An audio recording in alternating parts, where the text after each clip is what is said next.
30க்கும் மேற்பட்ட கம்ப்ளைண்ட்ஸ். ஹரியானா தேர்தலுக்கு பின்பு காங்கிரஸ் நேரடியாக எலெக்ஷன் கமிஷனுக்கு முன்பு எடுத்து வைத்தார்கள். இதுவரை எந்த விதமான பதிலும் கிடைக்கவில்லை. உங்கள் கையில் இருக்கக்கூடிய இந்த சட்டத்தை, இந்த அதிகாரத்தை மாற்றுவதற்காக கள்ளத்தனமாக பிஜேபி ஒரு அமெண்ட்மெண்ட்டை கொண்டு வந்தது.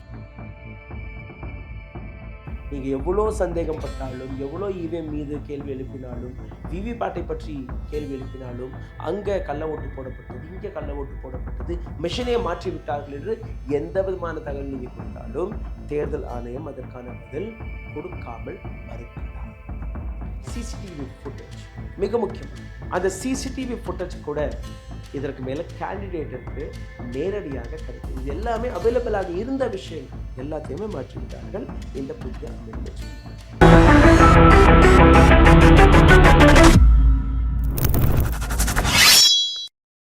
வணக்கம்.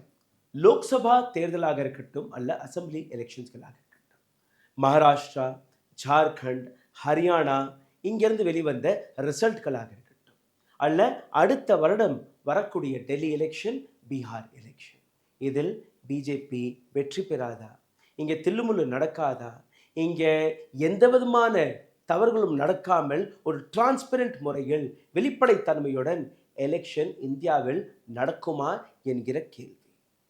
மகாராஷ்டிராவில் வெளிவந்த இந்த ரிசல்ட் இந்த நாட்டில் இருக்கக்கூடிய ரீஜனல் பார்ட்டிகள் அவர்களுடைய இன்ஃப்ளூயன்ஸ், அவர்களுடைய பவர் ஸ்ட்ரக்சரையே உடைத்து தூர வீசிவிட்டது.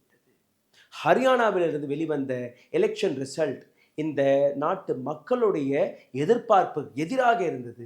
அதே போன்றுதான் மகாராஷ்டிராவில். டெல்லியில் அரவிந்த் கெஜ்ரிவால் எத்தனையோ கேள்விகளை எழுப்பிவிட்டார்.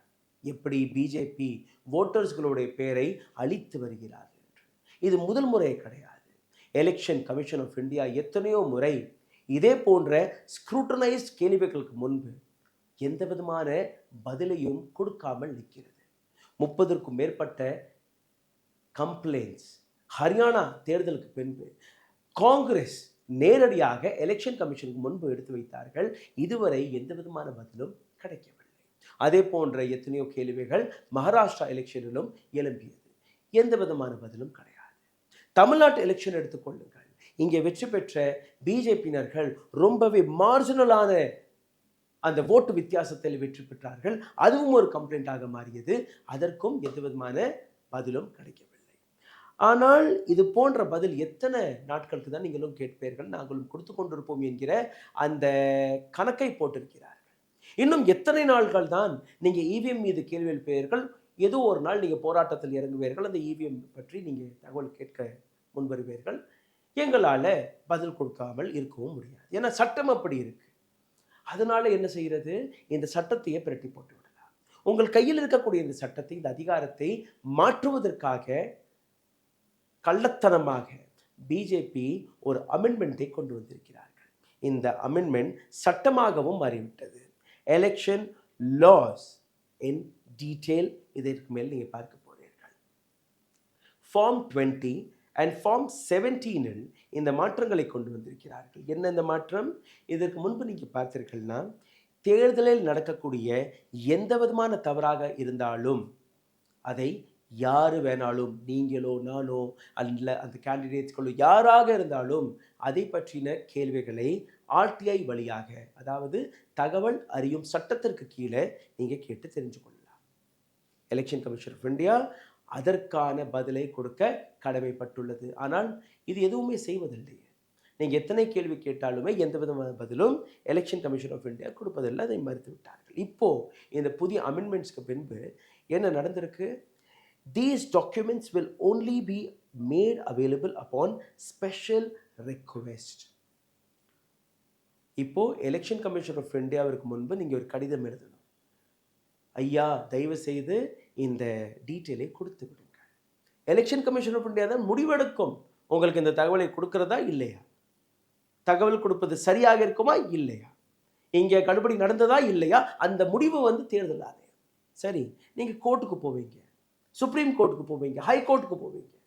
அவர்களாலையும் இந்த உத்தரவை கொடுக்க முடியாது. நீங்கள் இந்த டேட்டாவை, இந்த டீட்டெயிலை அவருக்கு கொடுங்கள் என்று அவராலையும் கொடுக்க முடியாது. ஏன்னா அது சட்டமாக மாறிவிட்டது.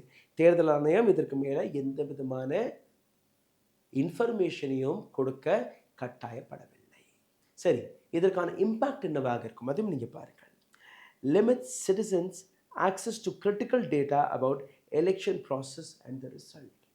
நீங்கள் எவ்வளோ சந்தேகம் பட்டாலும், எவ்வளோ இவிஎம் மீது கேள்வி எழுப்பினாலும், விவிபேட்டை பற்றி கேள்வி எழுப்பினாலும், அங்கே கள்ள ஓட்டு போடப்பட்டது, இங்கே கள்ள ஓட்டு போடப்பட்டது, மிஷினே மாற்றி விட்டார்கள் என்று எந்த விதமான தகவல் நீங்கள் கொடுத்தாலும் தேர்தல் ஆணையம் அதற்கான பதில் கொடுக்காமல் மறுக்கலாம். Concerns about the potential manipulation or errors in the voting machine. நீங்கள் பார்த்துருப்பீங்க, காங்கிரஸுக்கு ஓட்டு போட்டால் தாமரைக்கு போகுது, சைக்கிளுக்கு ஓட்டு போட்டால் இன்னொரு கட்சிக்கு போகுது, இன்னொரு கட்சிக்கு ஓட்டு போட்டால் இன்னொரு. ஸோ இந்த மேல் ப்ராக்டிஸ், ஒரு தவறாக ஒரு இவிஎம் மிஷின் அங்கே மேல் ஃபங்க்ஷன் நடக்குதுன்னு நீங்கள் வச்சுக்கோங்க, அதை பற்றியும் எந்த விதமான இன்ஃபர்மேஷனும் தேர்தல் ஆணையம் கொடுக்காது. சிசிடிவி ஃபுட்டேஜ் மிக முக்கியமானது.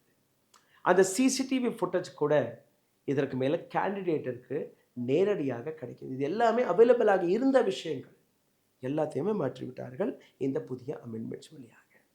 reduces the ability of watchdog organization and citizens of independently verify election outcome. எத்தனையோ ரிப்போர்ட்ஸ்களை நீங்கள் படித்திருப்பீர்கள்.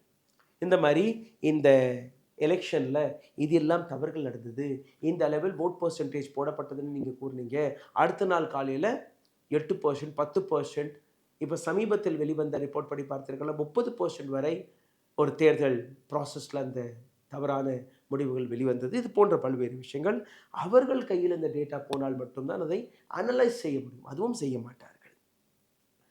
இப்போது ரூலிங் கவர்மெண்ட் நினைத்தால் அவர்களுக்கு சாதகமாகவே அனைத்துமே மாறிவிடும் ஒழிய ரீஜனல் பொலிட்டிக்கல் பார்ட்டி அல்ல ஆப்போசிஷன்களுக்கு எந்த விதமான தகவலும் போய் சேராது. அப்போது நீங்கள் பாருங்கள், இது நேர்வழியில் எல்லாருக்கும் கிடைக்கக்கூடிய சமமான பிளாட்ஃபார்மாக இருக்க போகிறதா அல்ல ஒரு அரசியல் கட்சிக்கு சாதகமாக இருக்க போகிறதா? இந்த வீடியோவை ரொம்பவே கவனமாக நாங்கள் எழுதியிருக்கிறோம், ரொம்பவே டீட்டெயில்டான ரிசர்ச்சுடன் எழுதியிருக்கிறோம். அதனால் இதை நீங்கள் கடைசி வரை பார்த்தால் மட்டும்தான் உங்களுக்கு புரிய வரும் எந்த அளவில் இந்த நாட்டில் இருக்கக்கூடிய டெமோக்ரஸி, ஜனநாயகம் நசுக்கப்பட்டு விட்டது என்று. இதற்கு மேல் பிஜேபியை யாராலையுமே தோற்கடிக்க முடியாது. இதற்கு மேல் உங்களால் எப்பவுமே ஆட்சி மாற்றத்தை பார்க்கவும் முடியாது, கனவில் கூட உங்களால் காண முடியாது. அந்த அளவில் டேஞ்சரஸான இந்த அமெண்ட்மெண்ட் இருக்கிறது. ஜஸ்டிஃபிகேஷன் lawmakers எப்படி எடுத்துக்காட்டியிருக்கிறார்கள். cited reason like avoiding misuse of data or protecting voters privacy. வோட்டர்ஸ்களுடைய பிரைவசி, அவர்களுடைய டேட்டா அது ப்ரொடெக்ட் செய்யப்பட வேண்டும். அப்படி ப்ரொடெக்ட் செய்யப்படவில்லை என்றால் கூட எந்த விதமான பதிலும் இதற்கு மேல் எலெக்ஷன் கமிஷன் ஆஃப் இந்தியா கொடுக்காது. criticize argue this justification is weak and undermines democracy. இல்லை நாங்கள் இந்த ஓட்டர்ஸ்களுடைய டேட்டாலாம் நாங்கள் ப்ரொடெக்ட் செய்வோம் என்று கூறினால் கூட அது இந்த டெமோக்ரஸியோடைய வீக்னஸ் எடுத்து காட்டுகிறது. ஏன்னா நீங்கள் எந்த விதமான தகவலையும் கொடுக்க மறுத்து வருகிறீர்கள். இப்போ ஜென்ரல் அண்டர்ஸ்டாண்டிங்க்கு வாங்க. ஒரு தேர்தல் நடக்கும்போது அந்த தேர்தலும் போது நீங்கள் எந்த விதமான கேள்விகளை கேட்கிறீர்கள்? இவிஎம்ல கடுபடி நடந்துருச்சு, அந்த இடத்துல விவிபேட் சரியாக வேலை பார்க்கவில்லை, நாங்கள் ஓட்டு போட போனால் 2 மணி நேரம் 3 மணி நேரம் அங்கே இவிஎம் மிஷினை வேலை பார்க்கவில்லை, நாங்கள் நினைத்த ரிசல்ட் அங்கே வரலை. இது போன்ற பல்வேறு கேள்விகளை நீங்கள் கேட்டிருப்பீங்க. ஆனால் இந்த இடத்துல நீங்கள் கீ எலெக்ஷன் டாக்குமெண்ட்ஸ் எடுத்து பாருங்கள், உங்களுக்கு தெரிய வரும்.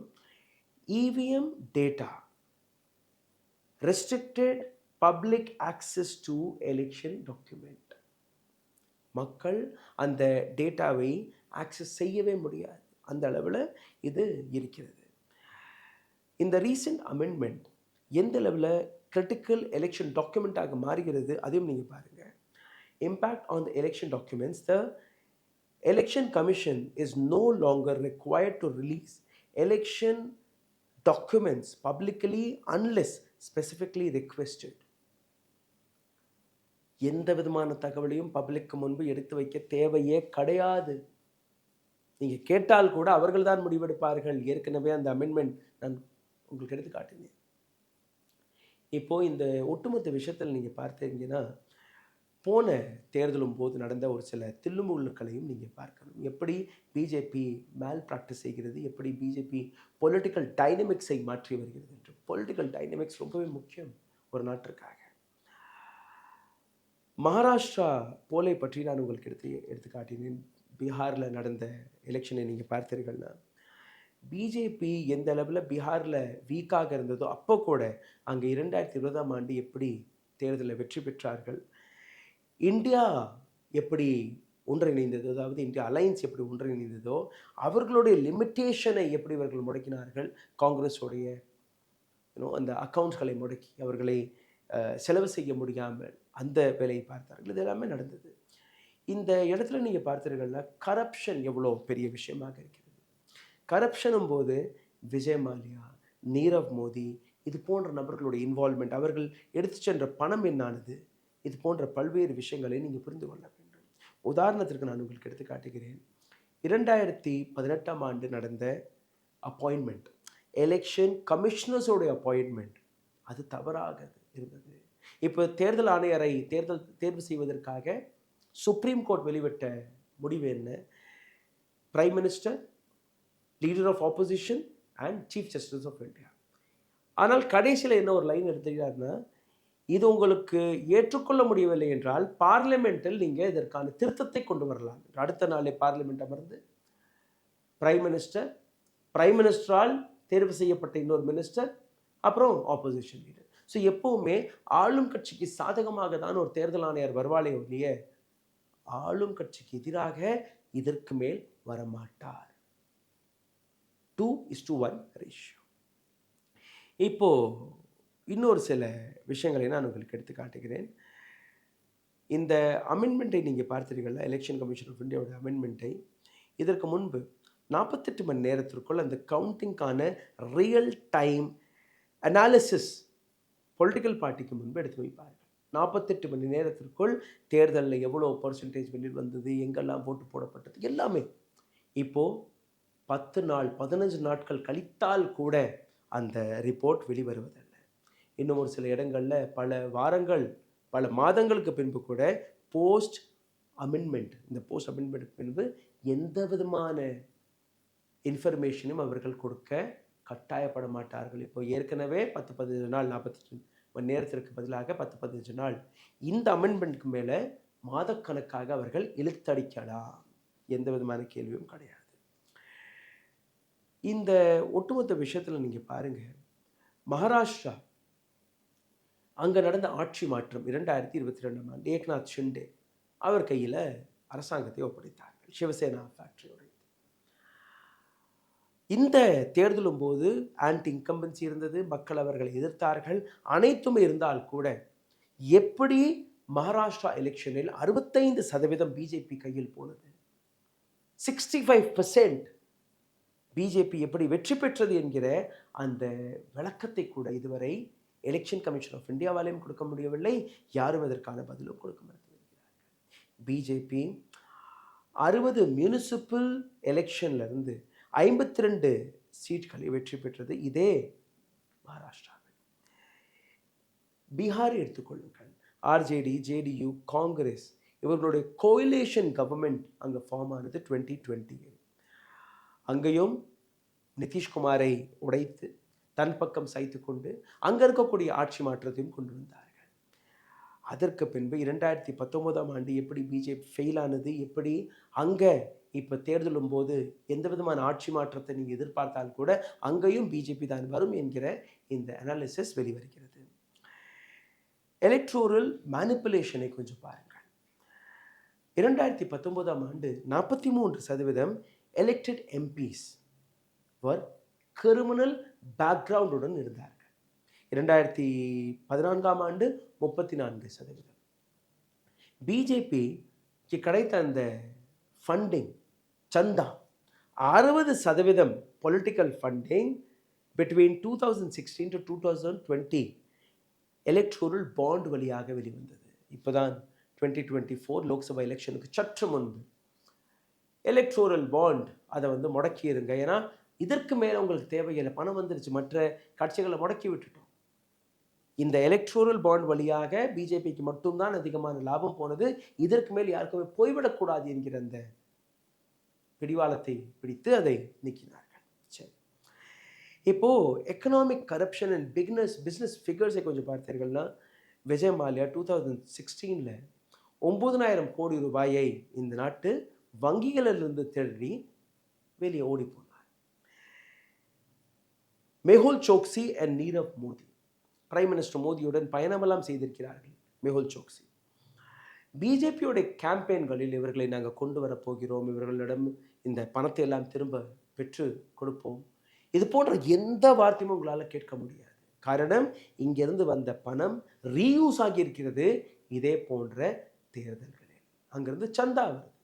அந்த சந்தாவை வைத்து சரி 50% நீ வச்சுக்கோ, 50% பார்ட்டிக்கு சந்தா ஆக்கணும். அதுதான் எலெக்ஷன் பொலிட்டிக்கல் லீவரேஜ் எப்படி கிடைக்கிறது நீங்கள் பாருங்கள். 2019 தேர்தலும் போது 45 வருடம், அந்த 45 வருடத்தில் நடக்காத ஒரு அன்எம்ப்ளாய்மெண்ட் இருந்தது. இதற்கு மேலே வேலை வாய்ப்பு இல்லாமல் எப்போவுமே இருந்ததில்லை. அவ்வளோ பெரிய மிக முக்கியமான விஷயத்தை, நேஷ்னல் செக்யூரிட்டி என்கிற விஷயத்தை வைத்து, புல்வாமா என்கிற விஷயத்தை வைத்து இந்த நாட்டு மக்களை ஏமாற்றி இந்த ஓட்டை வாங்கினார்கள் என்று பிஜேபி எடுத்து காட்டுகிறது. ஆனால் அது உண்மையா? அதற்கான ப்ரூஃப் இருக்கிறதா? மக்கள் உண்மையிலேயே புல்வாமாவிற்கு மயங்கி ஓட்டு போட்டு விட்டார்களா? அப்போ அன்எம்ப்ளாய்மெண்ட் பெரிய விஷயம் கிடையாதா? இது போன்ற கேள்விகளை இதற்கு மேல் நீங்கள் கேட்கவே முடியாது. 28 ஆண்டுகள் பிஜேபி குஜராத்தை ஆண்டு வருகிறது. 28 ஆண்டுகளில் 22% ஆஃப் இந்தியாஸ் பாப்புலேஷன், அதாவது அவ்வளோ பெரிய பாப்புலேஷன், இங்கேயும் பிஜேபி இது போன்ற மிக முக்கியமான விஷயங்கள், அதாவது பாவர்ட்டி எலிவேஷன் போன்ற எந்த விதமான வார்த்தையும் தன்னுடைய கேம்பெயினில் பயன்படுத்தவில்லை. மீடியாவுடைய மேனிப்புலேஷனை கொஞ்சம் பாருங்கள்.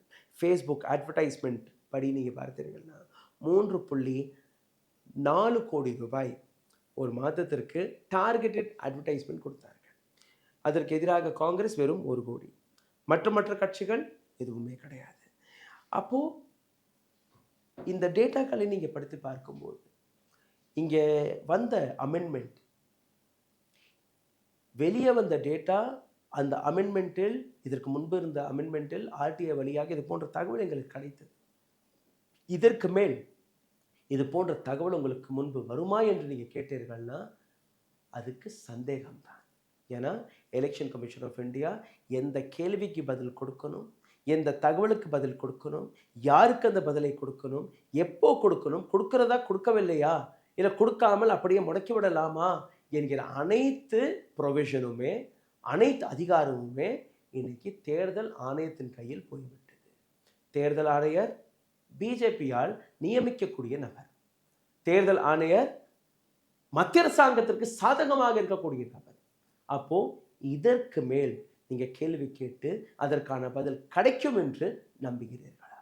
அப்போ இந்தியாவில் இருக்கக்கூடிய டெமோக்ரஸி, இங்கே இருக்கக்கூடிய ஜனநாயகம் சிதைக்கப்பட்டதா இல்லையா என்கிற உண்மையை புரிந்திருப்பீர்கள் என்று நம்புகிறேன். இந்த வீடியோ உங்களுக்கு பிடித்திருந்தால் தயவு செய்து இதை பகிருங்கள். உங்களுடைய கருத்துக்களை கீழே கமெண்ட் பாக்ஸில் எழுதுங்கள். இது போன்ற இண்டிபெண்டன்ட் ஜேர்னலிசத்தை சப்போர்ட் செய்ய நினைக்கக்கூடிய நபர்கள் கீழே எழுதியிருக்கக்கூடிய UPI ஐடியில் உங்களுடைய ஆதரவையும் தெரிவிக்கலாம். நன்றி, வணக்கம்.